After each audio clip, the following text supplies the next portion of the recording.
রসে ভিজানো চিতই পিঠা, দুধে ভিজানো চিতই পিঠা কিভাবে তৈরি করলাম। ব্লান্ডার জগে শর্টকাটভাবে চাল ব্লান্ড করে নিলাম। গরম পানিতে চাল ভিজাই রাখছি, 2 ঘন্টা পরে ব্লান্ড করে নিলাম।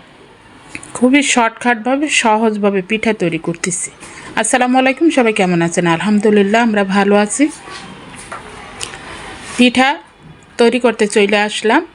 খুবই শর্টকাটভাবে পিঠা তৈরি করতেছি। আর শীত চলে গেলে তখন আর এই ভিজানো চিতই পিঠা তখন আর খেতে আর এতটা ভালো লাগবে না। গরমে মানুষ অস্থির হয়ে যাবে, তখন আর পিঠা পুলি এগুলা খাওয়ার আর কোনো মজা থাকবে না।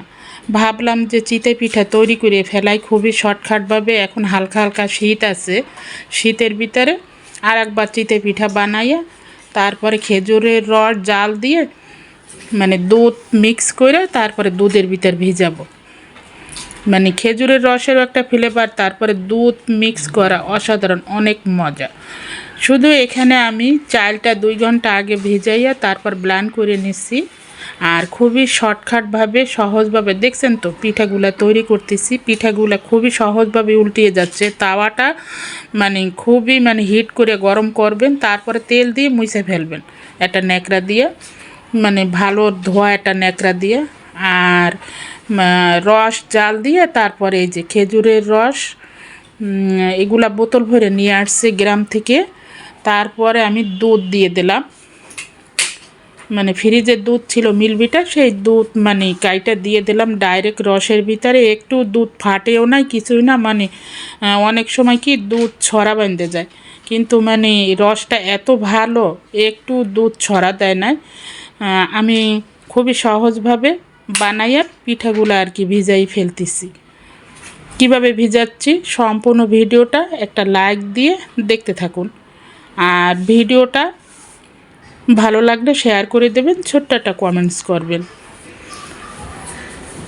চিতই পিঠা বানান কিন্তু খুবই সহজ, যদি আপনার না উল্টায়। এই যে আমি অনেকে কাঁচি দিয়ে উল্টায়, অনেকে খুচুন দিয়ে উল্টায়, আমি চাকু দিয়ে উল্টাইতে খুবই পছন্দ করি। এই যে তেল একটু দিয়ে দিচ্ছি, এখন আমি টিস্যু পেপার দিয়ে আর কি মুছে ফেলতেছি। পিঠা উল্টাইতে দেখছেন তাওয়া এতটাই হিট হয়েছে, দেওয়ার সাথে সাথে কি ধোঁয়া উড়ে গেছে একেবারে। এইভাবে আপনার তাওয়া হিট হইতে হবে, তাহলে পিঠাগুলো উল্টাবে ভালো। যাক, এই যে খেজুরের রস জাল দিয়ে ফেলাইলাম, শাল এলাচ তেজপাতা দিয়ে দিলাম ফ্লেভারের জন্য, দুধ দিয়ে দিলাম।